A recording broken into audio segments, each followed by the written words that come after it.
What's up, everybody? Welcome back to another video by Helmet for Nerds podcast. I'm your host, JT. My co-host is my dad. What's happening, JT? First, don't forget to like and subscribe. Cue the intro music.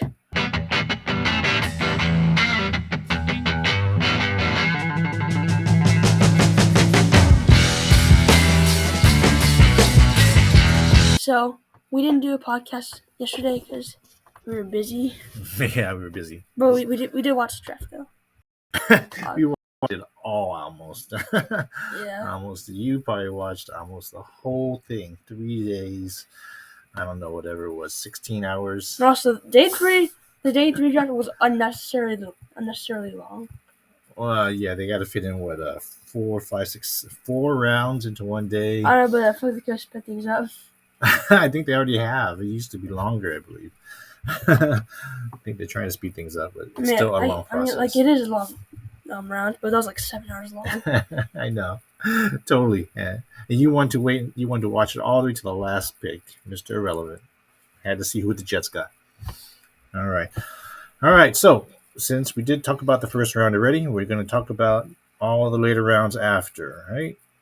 So the first pick in the second round was Renardo Green. Mm-hmm. Yes. Florida State cornerback.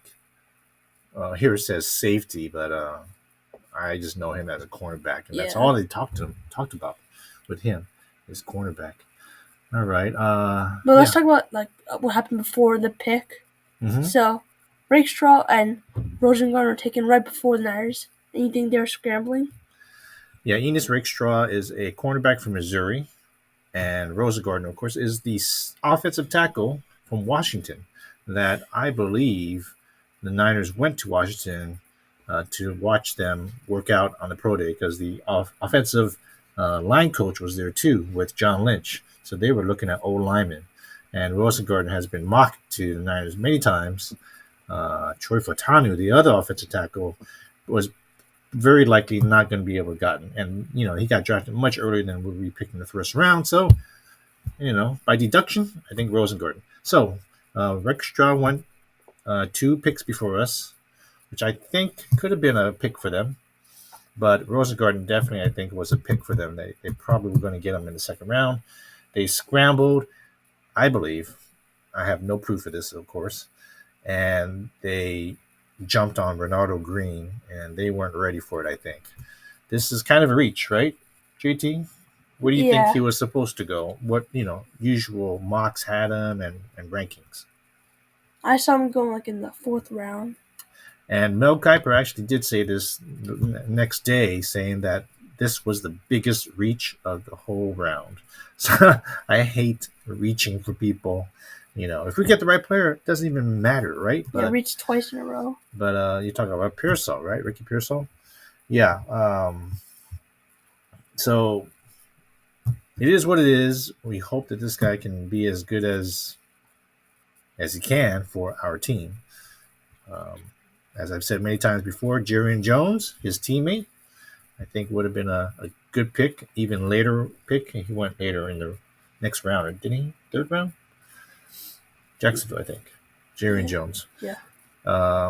Does he play nickel, or does he play outside corner? That's what we have to. We don't have to, but the Niners will have to clarify that. Then we'll know where he fits in the depth chart, and whether or not he has a good chance of starting day 1. Of course, we'll have to see how it goes in training camp and preseason. Let's see how that goes. So let's look at the measurables real quick for this guy, huh? Yes. So he is 6 foot 186, kind of light for his height. 4'9", 40 dash, pretty good. And then 37.5-inch vertical, which is the 75 percentile. And then his body jump, 130 inches, 94 percentile. And then his hair split was 153 in the 70 percentile. So he worked out pretty good. Now, I think they're comparing him to safeties. Yeah, the safety position. Look at all the safeties here. So I don't know how he's actually stacking up against cornerbacks. But anyways, looking at this from a safety perspective. Run defense, 74%. Not that great, but not that bad. I believe. Coverage and zone, man, is all pretty good. He was a 3-star recruit. So there are some things that we did like about him. But I heard he could be handsy. Yeah, he could draw penalty flags. Or not draw, but maybe pass interference or holding. Oh yeah, that's a big pain. I do not want anybody to get scared if they get beat and then all of a sudden start grabbing so you don't get beat. But then it's an easy PI and then a big gain of yardage against us. That's not good. So hopefully he doesn't have that problem, or if he does, he cleans that up, coaches, but that's their nature. It's hard to get out of their nature. That's what they do when they panic, and that's what they do. Anyways, if you can read what's on the screen, he's a good open field tackler, explosive athleticism, and he's good at press man coverage, which is good. You can always teach somebody to learn zone if they're good at man. It also says that he has versatility playing both man and zone. So he can adapt to different schemes. Anyways, so all right, let's go on to the next guy, huh? What did you think about this one overall? You were happy with it, you said, 18? Yeah, I was happy with it, and yeah, when the pick happened, I thought it was kind of a reach. Yeah, we knew exactly where he usually falls, so kind of a reach, maybe round and a half too early. Who knows? But that's, of course, mock drafts and other databases. But okay, yeah. So that was one pick, and the next pick in the second day was. I also want to mention that we traded back with the Chiefs, and then they took Kingsley Suamataia. Yeah, that's the guy that we really liked to have gotten. He was right there for the picking. So that was another confusing thing and a little frustrating, was that the offensive tackle from BYU was just there. Great upside, tremendous upside. And he fell to us in the late second round. We could have totally gotten him. Instead, we trade with the Chiefs, go back one spot, and they get Kingsley in front of us. That was bad. In our eyes, it was bad. And then we pick up Renardo Green, which is a stretch. We could have got a great value, offensive tackle, high upside, without even having to trade up. And instead, we go back and pick up Renardo Green. Okay. Good point. Thanks, JT. That hurt a lot. Okay, next pick. Next pick, we traded up with the Eagles and gave up pick 132. And 94 to 86. No, you remember all this stuff, man. That's good. Look at this one. This one says offensive tackle, but yeah. And then we took Dominic Puny, or is it Punny? I think I've heard puny, which also means small. So he's not really small. Too bad his first name is not Tiny. Okay, so yeah, 3'13", 6'5", from Kansas. Played offensive tackle. Didn't we see offensive tackle most of the time, or did we see him in some other positions? I think it was mostly offensive tackle. Okay. But I saw him at guard as well. But of course, what is the prerequisite for an offensive tackle in NFL? 34-inch arms. Yeah, usually, Okay, Colton McKivitz has slightly less than that. We could get away with it. This guy, under 33 and a half. So that's, I don't know, that's pushing it. But possibly. But everybody's talking about we're using him at guard. Yeah. All right. And then, so for his athleticism, a 5.35 40-yard dash, 32 percentile, which is not very good. Vertical is at 30 inches, 74 percentile. And 3 cone, which is very important to Kyle Shanahan, 7.47, 3 cone, which is in the 85 percentile.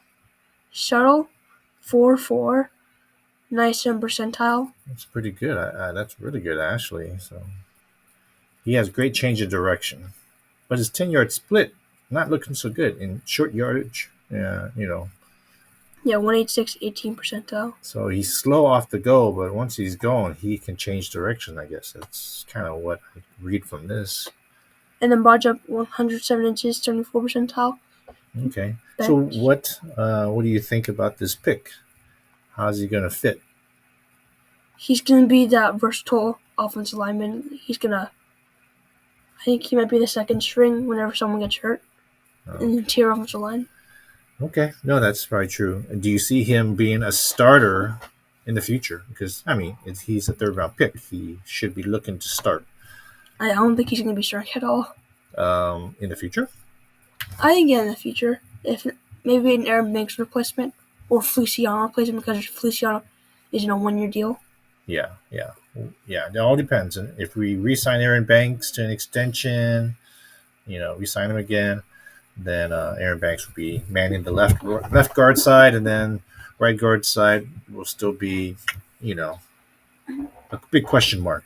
And this guy, he could take it on and maybe be the starting right guard. But of course, this is for the future. You're looking at depth right now, and maybe in the future. Same with Renardo Green. We never really said what you think he's going to be falling. What do you think he's going to do in the depth chart of our secondary? Well, it's going to be a training camp battle to determine the second outside corner spot between Ambry Thomas, Isaac Yiadom, Rocky Sin, and then Renardo Green. That's true, but there could be other things too. What if Lennar was the second cornerback and we're looking at the nickel only? And I don't know if Rocky Sin or Isaac Yiadom have nickel experience, but yeah, I don't think they do. Yeah, if they don't, then it probably automatically goes to Renardo Green, right? Possibly, not unless Lennar could be the nickel, and then what's his name, Yiadom? Could be, maybe. Who knows? This is a big convoluted mess in my eyes. I don't know what's going to happen. It'll clarify, of course. I'm sure Shanahan and Lynch and all that, they have a plan. All right. But right now, I have no clue which way they're going with it. So let's go on to the next. This is day 3. Yes, today. So, with the first day 3 pick by the 49ers, they take safety out of Wake Forest, Malik Mustafa or Malik Mustafa. 5'10", 209, junior. Let's see his measurables. So, as per day, 4.52, 40-yard dash, 67 percentile. His vertical, 41.5 inches, 98 percentile. Very impressive for 5'10". Broad, 126 inches, 81 percentile. Bench, 22 reps, 89 percentile. Yeah, that's pretty good. Not bad. This safety we read up on, he's more of a run stopper. He played in the box by far the most out of anything, slot or deep safety. He was more of a box safety. So the Niners hasn't seemed to really have a strong and a free safety type of different. They don't really differ in those two. Their safeties kind of can be mixed and switched. There's no real strong or free safety, but this guy seems to be straight up strong safety. Do you think could there be a chance that they use him as linebacker? What's his weight? 209. Ooh, that's too light. Yeah. Okay, so he's 5'10". Yeah. So okay, maybe not. So strong safety it is. His ratings. His QB rating when targeted is 91.6. That's alright. Tackling to 67%. His run defense is 85%, which is his strength. Mm-hmm. Coverage is 72%. Zone is 68%. And man/press is 73%. Yeah. And his projection was 4th, which we took him in. Okay. Well, that's not a reach for me. I'm not totally excited about this guy. I like safeties. You know, I love safeties. This is not one of them that I was really high on. So it is what it is. We'll see how he fits within our scheme, and hopefully he can contribute. Okay, let's go on to the next guy, because, I mean, with Hufanga out, possibly a little bit of time with the injury, I mean, are they looking for Malik Mustafa to start? I'm not too sure. With Jair Brown, those two? Or Are we not going to send Hufanga back? no, you will, but he's injured, and he might not be able to be ready to play in the beginning of the season. So we need somebody to fill in. That's why I always thought safety was something we needed to draft. But for next year. For next year, well, you're seeing how hard things are with all the free agents we have this year. We're going to have to probably pay some people. There's a ton of people that are going to be free agents next year that's on our team. Hufanga, he's not a elite safety, but he did get all pro a couple years ago, which really ups his contract negotiations to like the higher echelon. And I don't think the Niners want to pay a safety a lot of money. I don't think they put a lot of draft capital or money into safety. So I don't think we're going to pay him, unfortunately, unless somehow we get a good deal for him. He gets hurt again. Or maybe he wants to have an approved deal that he can stay healthy. He signs a 1-year extension or 2-year, like Dre Greenlaw did. For some reason, he might do that. I don't know. That's the only way I see him. I don't see us paying top dollar on the safety. So if that's the case, this could be the last year Hufanga is with us, and that's why I was looking for a replacement. Bo Braid is still out there from Maryland as an undrafted free agent. Just saying. Okay, and then the Niners traded up with the Jets and gave both their 5th-round picks. One of them was from the Chiefs trade to get Isaac Guerendo. That's horrendo that we got Guerendo. That's a joke. No, I actually like this guy. I wanted him today. I don't know when we were going to draft him, but he has some explosive speed. He's only, what I heard today, only 2 players in the longest in a while that weigh his weight, 220, and run a 4.3 something 40. DK Metcalf and Isaac Guerendo. That's it. So for this type of speed and this type of size, they don't make players like this. So for us to get him in, what round did we get him? 4th? Yeah. 4th round? Yeah. I think this is almost a boom or bust type of thing. As you know, right? I think it's going to be a bust, to be honest. Our track record, Shanahan's track record for choosing a running back in the 3rd round / 4th round has been abysmal. Terrible. Yes, Joe Williams, who we traded up for as well. Trey Sermon, who we traded up for. Yes, and Tyrion Davis-Price, who's also a 3rd-round running back. Like Trey Sermon. And none of them are with the team. None of them lasted more than a year, 2 years maybe. Trey Sermon was gone.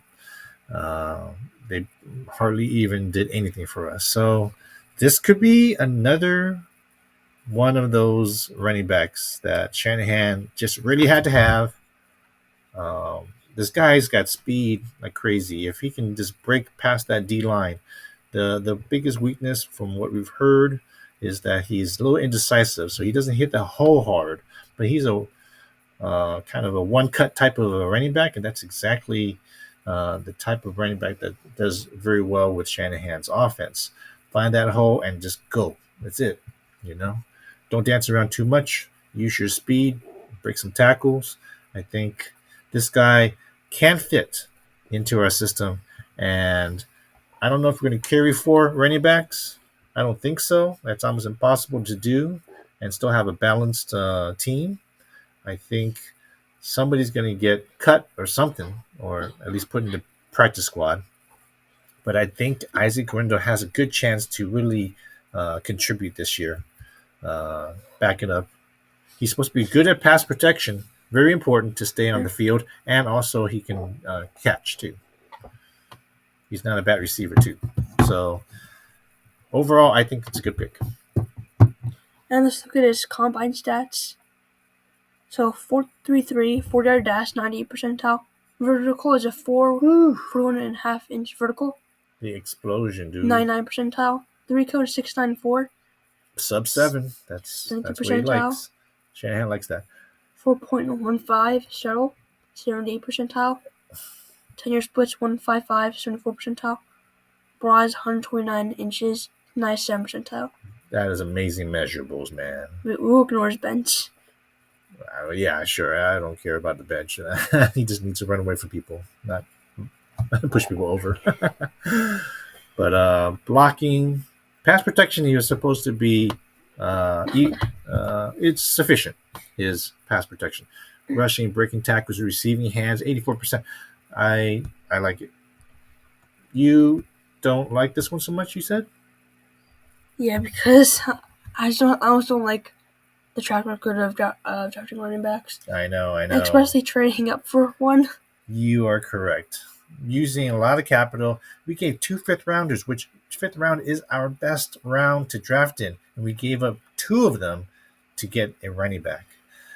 Man, I hope they get it right this time. And they don't have a 5th-round pick next year as well. Oh, yeah, because, they got dinged.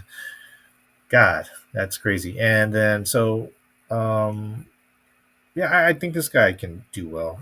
You don't think it was a good pick? I hope.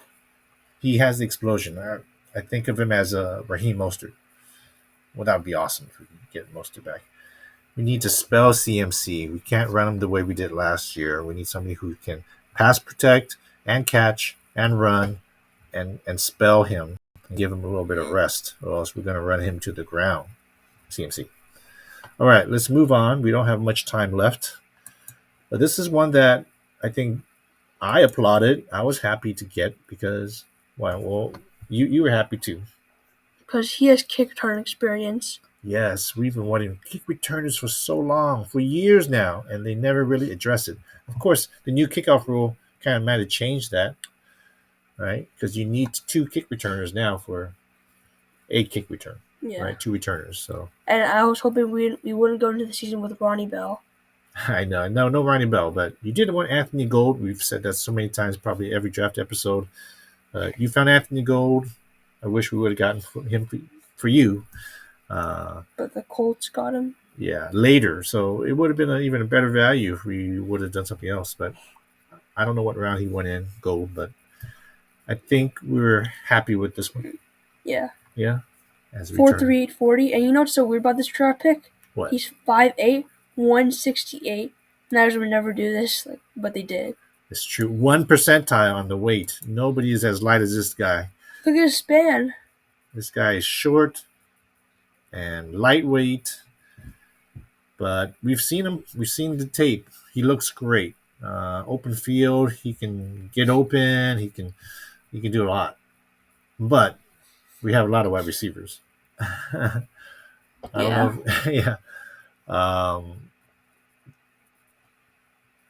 Yeah. With all the wide receivers, where is he going to fit, JT? What do you think? He's going to be last in the rotation. Well, who else is there? Conley? Where does he stack up with Conley or Ronnie Bell? I don't think Ronnie Bell's going to make the team.